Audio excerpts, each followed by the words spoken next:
Hyvä. Nyt käsitellään hiukan jalkapohjaa. Ja täällä on tämmöinen vaagushermon heijastepiste isovarpaan, päkiän ja toisen varpaan päkiän välissä on tällainen piste. Tämähän on mukavan kova ja kipeä silloin, kun vähänkin stressiä tai kehossa on joku pielessä tällä vaagushermon matkalla. Vaagushan lähtee tästä vatsan kautta ihan tuonne niskaan asti, päähän asti. Tästä etsitään tämmöinen piste. Tuntuuko? Tuntuu, No niin. kyllä. Painetaan tästä pisteestä niin kauan, että tänne alkaa tulemaan semmoinen syke tai tuntuma. Ja kehon jokin osa lähtee reagoimaan, koska vaagushermo on fiksu ja älykäs. Se löytää sen eniten jumissa olevan kohdan, mikä pitää ensimmäisenä korjata, niin vaagushermo lähtee korjaamaan sitä.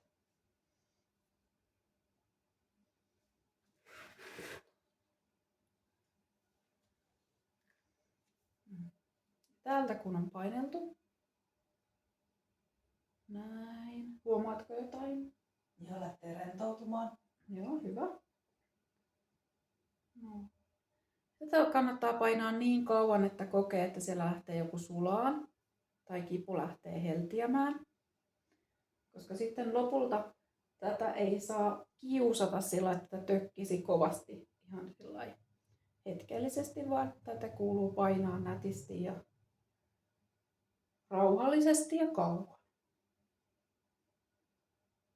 Ja sitten kun painat tämän, niin pikkuhiljaa päästään ja sitten voi tämä lähtee rentouttamaan henkilökohtaisesti aina sitä osaa, mitä asiakas tai mitä juuri tässä kehossa tarvitaan, niin se osaa lähteä rentouttamaan. Täällä on samalla lailla heijaste. Olen kanssa kuuntelemassa, että mitä. Eli tuosta päkien tästä välistä, tästä isovarpaan vierestä.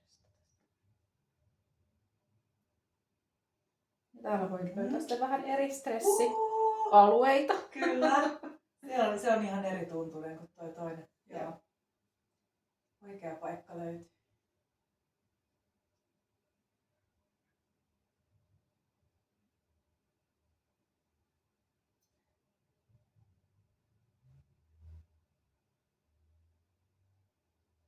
Ja tänne voi tulla tällainen syke. Nyt tää lähtee sykkiin tää alue.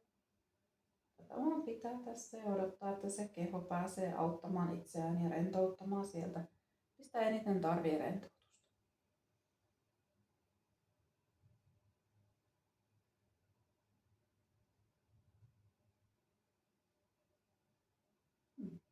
No. Huomaatko? Joo, kyllä. Ja hyvin erilaiset olivat molemmat puolet. Eli nämä oli vaagushermon pisteet.